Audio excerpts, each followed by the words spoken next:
இப்போ நெறைய பேர் ஒரு போராட்டம் ஒண்ணு பார்த்தேன். குறிப்பிட்ட சாதி அவங்க ஆந்திராவிலேருந்து இங்க வந்திருக்காங்க. அவங்களே வெளியேறு அப்படின்றாங்க. அவங்க திராவிடர் அப்படின்னு சொல்லிட்டு, அவங்க ஒரு தமிழர் கிடையாது. அவங்களுடைய உண்மை தன்மையில சந்தேகம். ஏன் திராவிடர் வெளியேறு? அந்த சாதிய சொல்லி அவங்க ஆந்திராவிலேருந்து வந்தாங்க. அதனால நீங்க வெளியேறுங்க அப்படின்னு ஏன் சொல்றாங்கன்னா, அவங்களுடைய உண்மை தன்மையில சந்தேகம். நீ எந்த பகுதியில வாழ்றியோ, அந்த பகுதிக்கு உண்மையா இருக்கணும்.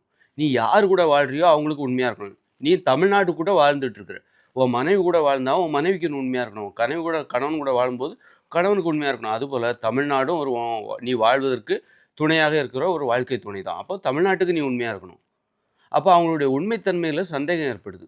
அவங்க தமிழரா இல்ல. அவங்க இன்னும் தெலுங்கராவே தான் இருக்கிறாங்க. அப்படின்னா உளவாளி அவங்க. அவங்க ஏன் அவங்கள ஏன் நம்ம வெளியேறுன்றோம்? அவங்க ஒரு தெலுங்கராவே இருக்காங்க.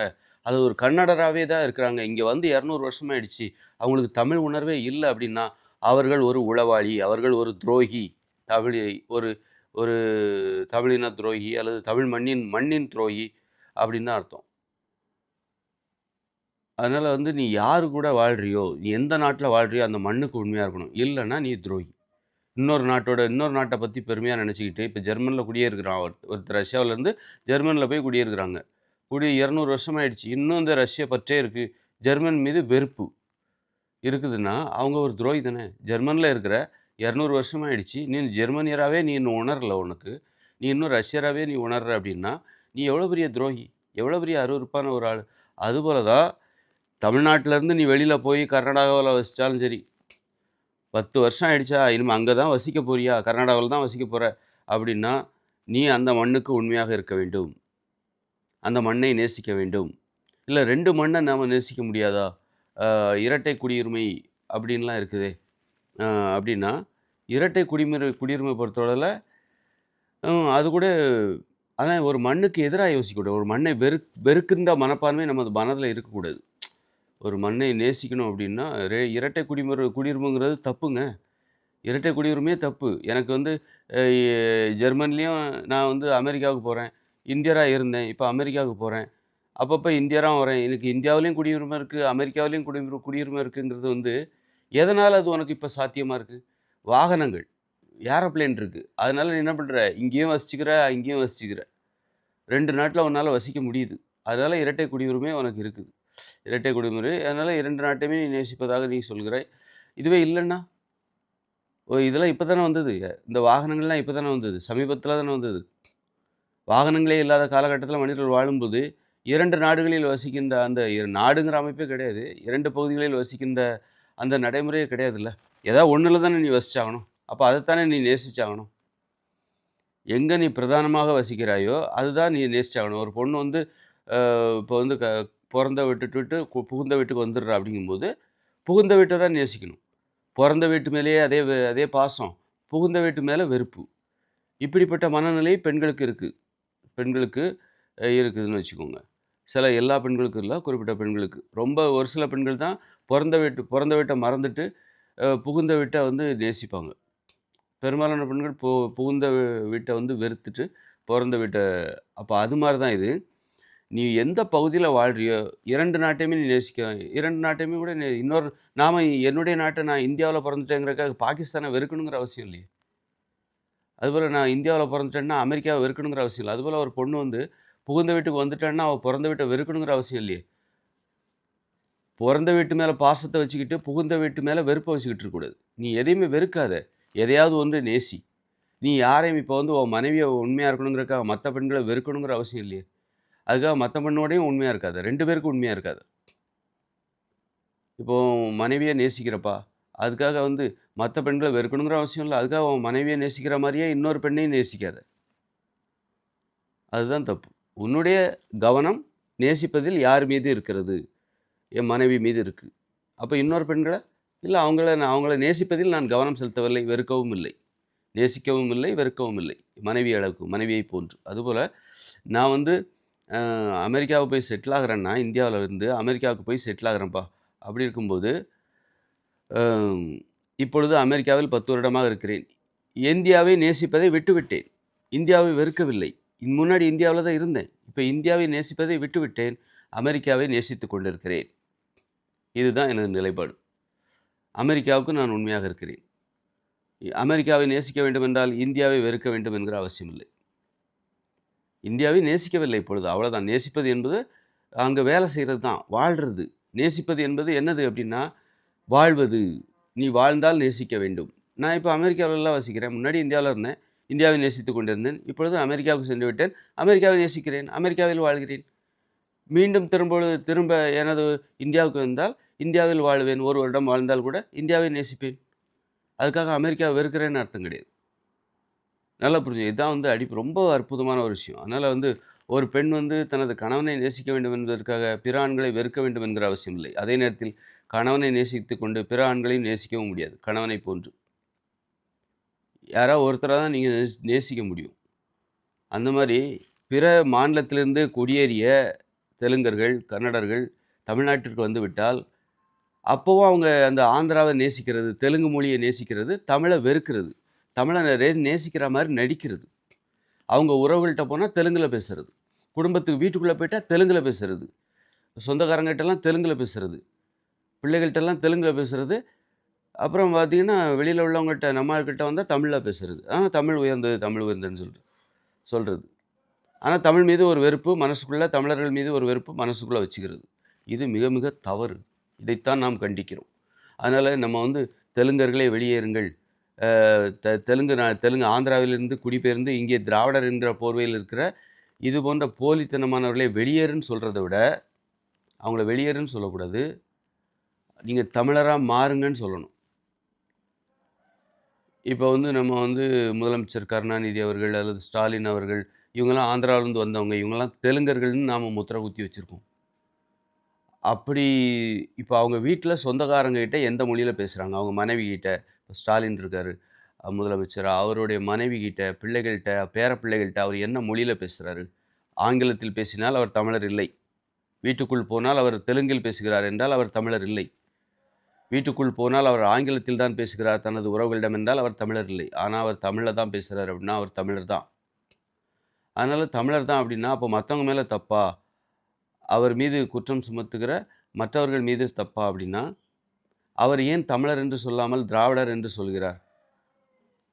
அப்போது அவருடைய நிலைப்பாட்டே அவரால் புரிஞ்சிக்க முடியல. அதனால்தான் நீ தமிழர்னு சொல்லு, திராவிடர்னு ஒன்று கிடையாது. மொழியை வச்சு தான் அந்த இது அடையாளப்படுத்தப்பட வேண்டும். அப்படி இருக்கும்போது அதை மொழியை நீ பெருமைப்படுத்து. ஏன் தமிழர்னு திராவிடர்னு ஏன் தமிழர்னு நீ உங்களை சொல்லலாமே. அது நீங்கள் ஏன் திராவிடர்னு அந்த பெருமை யாருக்கு போய் சேருது? திராவிடர்ங்கிற அந்த சொல், அந்த பெருமை யாருக்கு போய் சேர்கிறது? எந்த மண்ணுக்கு போய் சேருது? திராவிடர்னா என்ன மண்? எல்லாமே சேர்த்தா கிடையாது. அப்போ அது அர்த்தம். அதனால் நீ தமிழர் என்று சொல்வதால் என்ன குறைஞ்சி போயிடுவீங்க? உண்மையே ஒத்துக்கோங்க. நீங்கள் தமிழர் தான்ங்கிறத ஒத்துக்கோங்க. வீட்லேயும் தெலுங்கில் பேசுகிறது இல்லை, ஆங்கிலத்திலையும் தமிழில் தான் பேசுகிறீங்க அப்படிங்கிறது உண்மையாக இருந்தால் அப்போ தமிழர்னு சொல்லுங்கள். ஏன் திராவிடர்னு சொல்கிறீங்க? அதுதான் இங்கே கேள்வி. அதனால் திராவிடர்லே அப்போ இல்லைன்னா வெளியேறுங்க. அப்படி முடியாதா? அப்போ வெளியேறுங்க அப்படிங்கிறது தான் சரியான வாதமாக இருக்கும். இல்லைன்னா வெளியேறி விடுங்கள். தமிழர் என்று ஒப்புக்கொள்ளுங்கள், தமிழராக மாறுங்கள், தமிழராக உணருங்கள், உண்மையாக இருங்க. நீங்கள் ஒன்றும் வெளியேறலாம் தேவையில்லை, உண்மையாக இருங்க. உண்மையாக இருக்க முடியலைன்னா வெளியேறி விடுங்கள். அப்படி பார்த்தா இங்கே பார்த்தா நிறைய தமிழர்கள் ஆங்கிலத்தில் ரொம்ப பெரிய பணக்கார தமிழர்கள்லாம் பார்த்திங்கன்னா ஆங்கிலத்தில் தான் பிள்ளைகள்லாம் டேடி மம்மிங்கிறதும் அந்த மாதிரி வீட்டுக்குள்ளே ஆங்கில பயிற்சி ஆங்கிலேயராக மாறுவதற்கான பயிற்சி. தமிழில் பேசி விடாதே, பள்ளிக்கூடங்களில் தமிழ் வழியில் கல்வி கற்கணும். நீ தமிழர் என்றால் தமிழ் வழியில் கல்வி கற்க வேண்டும். ஒரு மொழி கொள்கை. ஜெர்மனியர்னா என்ன அர்த்தம்? ஜெர்மன் மொழியில் கல்வி கற்கிறாங்க. ஜப்பானியர்னா என்ன அர்த்தம்? ஜப்பான் மொழியில் கல்வி கற்கிறாங்க. இங்கிலாந்துனா ஆங்கில மொழியில் கல்வி கற்கிறாங்க. அப்போ தமிழர்னா தமிழ் மொழியில் தானே கல்வி கற்கணும். அவங்க தானே தமிழராக இருக்க முடியும். நீ ஆங்கில மொழியில் கல்வி கற்றால், ஆங்கிலத்தில் தொழில் செய்கிறவராக இருந்தால் அப்போ நீ எப்படி தமிழராக இருக்க முடியும்? அப்போ இங்கே தமிழரே இல்லை. எல்லாரும் பிற மொழிக்காரர்களாக மாறிக்கொண்டிருக்கிறார். அதற்கான முயற்சி நடந்து கொண்டிருக்கிறது.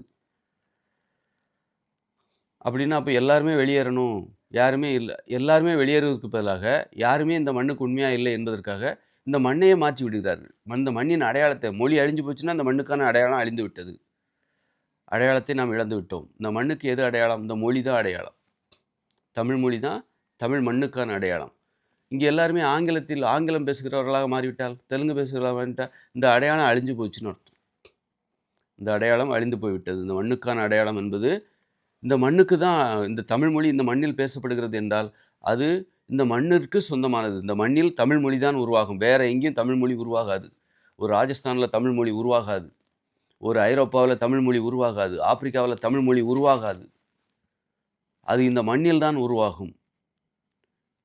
இப்ப நான் வந்து எங்க அம்மா வயித்துல தான் பொறக்க முடியும். இன்னொரு அம்மா வயித்துல, இன்னொரு அப்பாவுக்கு நான் வந்து பொறக்க முடியாது. நான் பொறந்ததுக்கு எனது அம்மாவும், அப்பாவும் தான் காரணம்.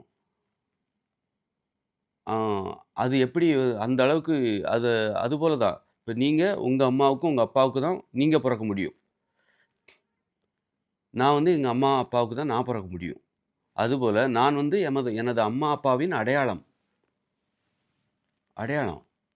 அதுபோல இந்த மண்ணின் அடையாளம் இங்கு தமிழ் பேசப்பட வேண்டும். தமிழ் இங்கு பேச முயற்சி செய்தபோது அது தமிழாக இருக்கிறது. இந்த மண்ணில் பேச முயற்சி செய்யும் பொழுது, அது தமிழ் மொழியாக இருக்கிறது. இப்போ இங்கிலாந்தில பேச முயற்சி செய்தபோது, அவர்கள் அங்கு ஆங்கிலத்தில் பேசுகிறார்கள். ஜப்பானில் அவர்கள் பேச பேச முயற்சி செய்யும்போது, அவர்கள் ஜப்பானில் பேசுகிறார்கள். அங்க தமிழ் மொழி உருவாகல. அங்க தமிழ் மொழி ஜப்பானீஸ் தான் உருவாகும். அதனால வந்து மண்ணுக்கான அடையாளத்த நாம இழக்கிறது வந்து, அ ஒருத்தருக்கு பொறந்த குழந்தைய இன்னொருத்தருக்கு பொறந்ததுன்னு சொல்றது. எவ்வளோ மோசமானதோ, எவ்வளோ ஏமாளித்தனமானதோ, எவ்வளோ பொய்யானதோ அதுபோல தான். இந்த மண்ணுக்கான அடையாளத்தில இங்க வந்து தெலுங்க ஃபுல்லா பரப்பி விட்டுட்டு தமிழ அழிச்சுட்டாங்க அப்படின்னா, என்ன அர்த்தம்? இந்த மண்ணிற்கு அ இந்த மண்ணு இந்த மண்ணிற்கு இன்னொரு பெயர் சூட்டுறது. இன்னொரு மண்ணின் பெயரை சூட்டுவது. இன்னொரு மண்ணின் அடையாளத்தை இங்க சூட்டுவது. ஆ ஆங்கில மொழிங்கிறது வந்து இந்த மண்ணில் பேசுகிறவர்கள் எல்லாம் ஆங்கிலத்தில் பேசினால், அப்ப என்ன அர்த்தம்? ஆங்கிலேயர்களின் அடையாளம், இங்கிலாந்து மண்ணின் அடையாளத்தை இந்த மண்ணிற்கு இந்த சாயத்தை அங்க இருக்கிற சாயத்த இந்த மண்ணின் மீது பூசுகிறார்கள். இங்க ஒரு மண்ணிற்கான அடையாளம் இருக்கு. அத மறைச்சு, அதுக்கு மேல அந்த சாயத்த எடுத்து இப்படி பூசுறாங்க. சரி அது நிலைக்குமா அப்படின்னா நிலைக்காது. இன்னொரு மண் நீ வந்து என்னதான் தெலுங்க நீ இந்த இந்த மண்ணுல புகுத்துனாலும், தெலுங்கு மொழியவோ அல்லது ஆங்கில மொழியோ புகுத்துனாலும், கடைசில காலம் கடந்து தமிழ் தான் இங்க நிக்கும். இந்த மண்ணின் அடையாளம் அது. இப்போ என்னதான் ஆனாலும் நீ வெள்ளையா மாறலாம்ப்பா. நீ என்னதான் ஆனாலும் வெள்ளை வெள்ளை நிறமா வீட்டுக்குள்ளே போய் வெயில் படாம வாழ்ந்து வெண்மை நிறமா மாறலாம்.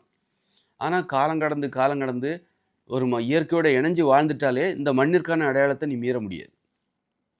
இந்த மண்ணிற்கான அடையாளங்கிறது என்னது? கருப்பா இருக்கிறது தான். இந்த மண்ணில் பிறந்தவர்கள் கருப்பாகத்தான் இருப்பார்கள். வெயில் பட்டு வாழும் பொழுது, இயற்கையோடு கலந்து வாழும் பொழுது, கிராமத்தில் வாழும் பொழுது, அவங்க கருப்பு நிறத்திலிருந்து தப்பிக்கவே முடியாது. நாம இன்னைக்கு வெள்ளையா மாறுறோம்னா, அதற்கு என்ன காரணம்? செயற்கையான ஒரு வாழ்க்கை முறை. வெயில் படாம வாழ்றது, ஏசிலே வாழ்றது, ஃபேன்லயே வாழ்றது, ஆஃபீஸ் ரூம்லயே ஒர்க் பண்றது, திறந்த வெளியில உழைக்கிறது கிடையாது. அதனால தான் நம்ம வெண்மையா மாறிட்டு வரோம். உடல் உழைப்பு எதுவும் அதனால தான் வெண்மையா மாறிட்டு வரோம். கருப்பாவே இருக்கிறது எதனால அப்படின்னா, அவங்க வெயில் படுறாங்க, விவசாயம் பண்றாங்க. இப்ப பிராமணர்கள் வெள்ளையாவே இருக்காங்க, காலங்காலமா. தமிழர்கள் கருப்பா இருக்காங்க, காலங்காலமா. ஏன்னா, தமிழர்கள் எல்லாம் திறந்த வெளியில உழைக்கிறாங்க, வெயில் படுற மாரி உழைக்கிறாங்க. பிராமணர்கள் விவசாயத்த வெறுக்கிறாங்க. ஏன்னா, வெண்மை நிறம் போய்விடும் என்பதற்காக, வெண்மை நிறம் என்கிற அந்த அடையாளத்தை இழந்து விடுவோம். அத வச்சு தான் எல்லாரும் நம்மள மதிக்கிறாங்க. உயர்ந்த சாதின்னு ஏன் சொல்றாங்கன்னா, வெள்ளையா இருக்கிறனால தான். கருப்பா இருக்கிறாங்க பிராமணர்கள் அப்படின்னா, அவங்கள எப்படி நீங்க உயர்ந்த சாதின்னு சொல்லுவீங்க? உயர்ந்த சாதி என்னைய பொறுத்து தான் நீனும் இருக்கிற. அ அப்படிங்கும்போது நீ மட்டும் எப்படி உயர்ந்த சாதிங்கிற கேள்வி வந்துரும். அவங்க வெள்ளையர்ன்னு இருக்கிறனால தான் அவங்கள உயர்ந்த சாதி அப்படின்னு பிரா பிராமணர்கள் பெரும்பாலும் முஸ்லீம்கள விரோதிகளா நினைக்க காரணம், நமக்கு போட்டியா இவங்க வந்துட்டாங்க. இவங்களும் வெள்ளையா இருக்காங்க. அப்படிங்கிறது தான். அப்படி இருக்கட்டும். அது ஓகே.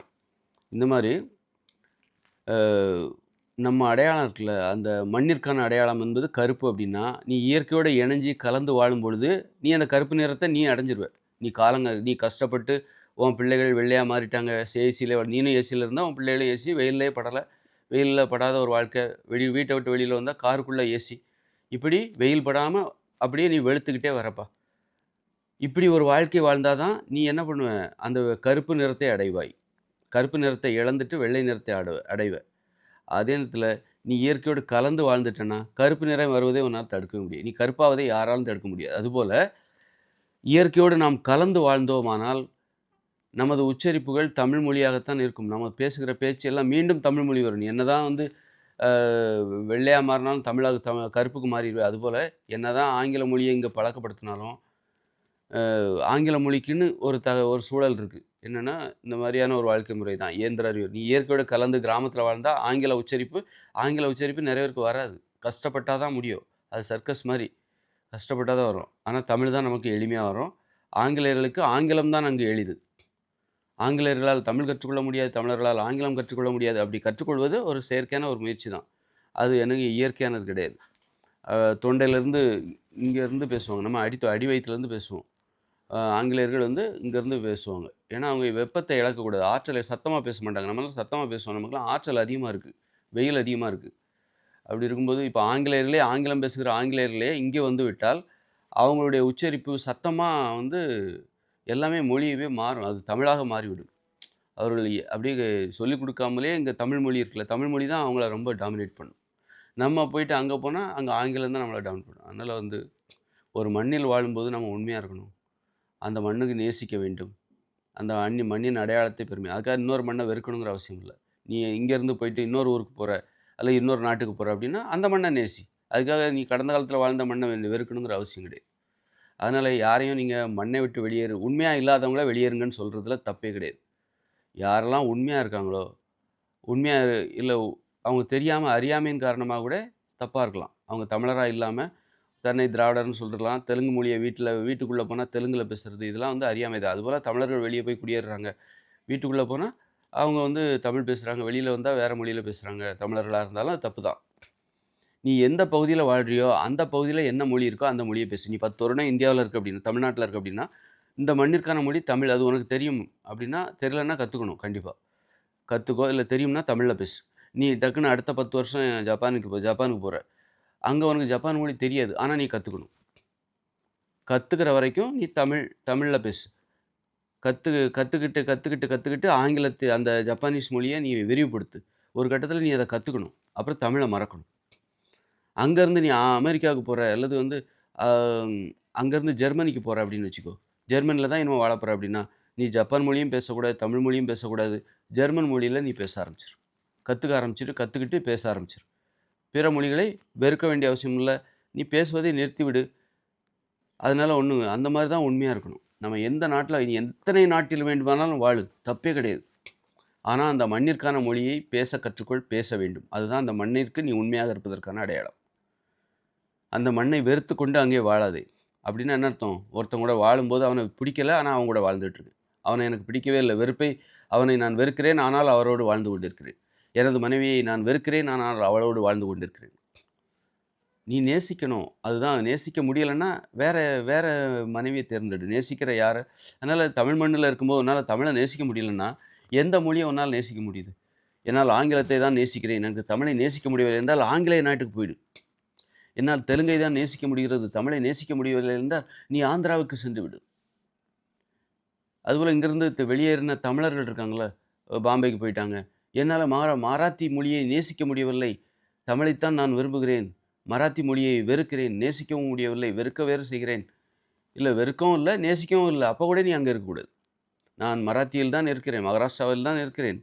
மராத்தி மொழியை என்னால் நேசிக்கவும் முடியவில்லை, வெறுக்கவும் முடியவில்லை, நான் தமிழை மட்டும்தான் நேசிக்கிறேன் அப்படின்னா அதுவும் தப்பு. இப்போ அது எப்படின்னா, எனது கணவனை நான் வெறுக்கவும் இல்லை, நேசிக்கவும் இல்லை, ஆனால் அவரோடு தான் வாழ்ந்து கொண்டிருக்கிறேன்.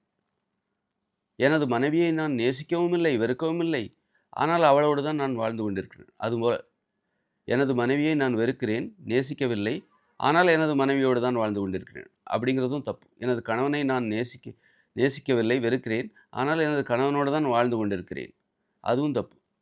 நீ யாரோட வாழ்றியோ அவங்கள நேசிக்கணும். நேசிப்பதற்காக தான், அன்புக்காக தான் நம்ம வாழ்கிறோம். அதுபோல் எந்த மண்ணில் நீ வாழ்கிறாயோ அந்த மண்ணை நீ நேசிக்க வேண்டும். வெறுக்கக்கூடாது, நேசிக்க வேண்டும். ஒரு மண்ணை நேசிக்க வேண்டும் என்பதற்காக இன்னொரு மண்ணை வெறுக்காது. நீ இந்து மதத்தை நேசிக்க வேண்டும் என்பதற்காக இஸ்லாமை பழிக்காதே. இஸ்லாம் மதத்தை நேசிக்க வேண்டும் என்பதற்காக பிற மதங்களை குறை சொல்லாதே. உனது மதத்தை நேசிக்கிற, அவ்வளோதான். அதோடு நிறுத்திக்கோ. இன்னொரு மதத்துக்கு போகிற அப்படின்னா அதுக்காக பழைய மதத்தை குறை சொல்லணுங்கிற அவசியம் இல்லை. இன்னொரு மதத்தின் சிறப்புகளை பேசிக்கொண்டிரு.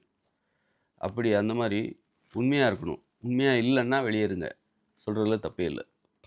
அதனால் தமிழராக மாறுங்கள் என்கிற கோஷம், திராவிடர்களே வெளியேறு அப்படின்னு சொல்கிறத விட, தெலுங்கர்களே வெளியேறுன்னு சொல்கிறத விட, தமிழராக மாறுங்கள், வீட்டில் சொந்தக்காரரிடம் உங்கள் தாய்மொழியை பேசுங்கள், இந்த மண்ணிற்கான மொழியை பேசுங்கள் அப்படிங்கிற கோஷத்தை நம்ம முன்வைக்கணும். அதுதான் சரி. தங்கள் தவறுகளை உணரணும். அதுக்கேற்றாற் போல தமிழ் வழியில் கல்வி கற்க வேண்டும். தமிழ் வழியில் தொழில் செய்ய வேண்டும். தொழில்லயும் தமிழ் தான் முழுக்க முழுக்க. அப்பதான் அதுதான் உண்மைத்தன்மை. நாம உண்மையா இருக்கிறோம். நாமெல்லாம் உண்மையாவே இல்ல. நீ ஆங்கிலத்தில கல்வி கற்கிறன்னா, நீ உண்மையாவே இல்ல. ஒரு மனைவிக்கு உண்மையா இல்லாத கணவனைப் போல, கணவனுக்கு உண்மையாக இல்லாத மனைவியைப் போல, நீ தமிழ்நாட்டில் இருந்து கொண்டு ஆங்கிலத்தில் கல்வி கற்கிறாய். உனது வீட்டுக்குள் சென்றால் பிற மொழியில் பேசுகிறாய். தெலுங்கில் பேசுகிறாய், கன்னடத்தில் பேசுகிறாய் என்றால் நீ உண்மையாக இல்லை. உனது மனைவிக்கு உண்மையாக இல்லாது போல இல்லை என்றால் அது எப்படியோ அதுபோல் தான். உனது கணவனுக்கு உண்மையாக இல்லை என்றால் அது எப்படியோ. உனது பிள்ளை, உனது உனக்கு ஒரு மகள் இருக்கா. உனது உனது மகளுக்கு உனது மருமகன் உண்மையாக இல்லை என்றால் உனக்கு எப்படி இருக்கும்? அல்லது உனக்கு ஒரு மகன் இருக்கிறான். உனது மகனுக்கு உனது மகள் உண்மையாக இல்லை, வேறொருவரை நேசிக்கிறார் என்றால் அது உனக்கு தெரிய வைந்தால் உனக்கு எப்படி வலிக்கும்? அதுபோலத்தான். மிக கேவலமானது இது. அதனால நான் எப்பவுமே பெருமையா என்ன உணர்ற ஒரு விஷயம், எனக்குன்னு உள்ள ஒரு பெருமை, என் தாய்மொழிக்கு நான் உண்மையா இருக்கிறேன். ஆங்கில மொழியை நான் வெறுக்கவும் இல்லைப்பா, நேசிக்கவும் இல்லை. எனது அன்பு ஃபுல்லாக தமிழ் மொழி மீது இருக்குது. ஆனால் கோபம் இருக்குது. என் தமிழ் மொழிக்கு ஏற்பட்ட பாதிப்பு குறித்து கோபம் இருக்கிறது. அதுக்கு அது ஆராய்ச்சி செய்கிறேன். அவ்வளோதான்.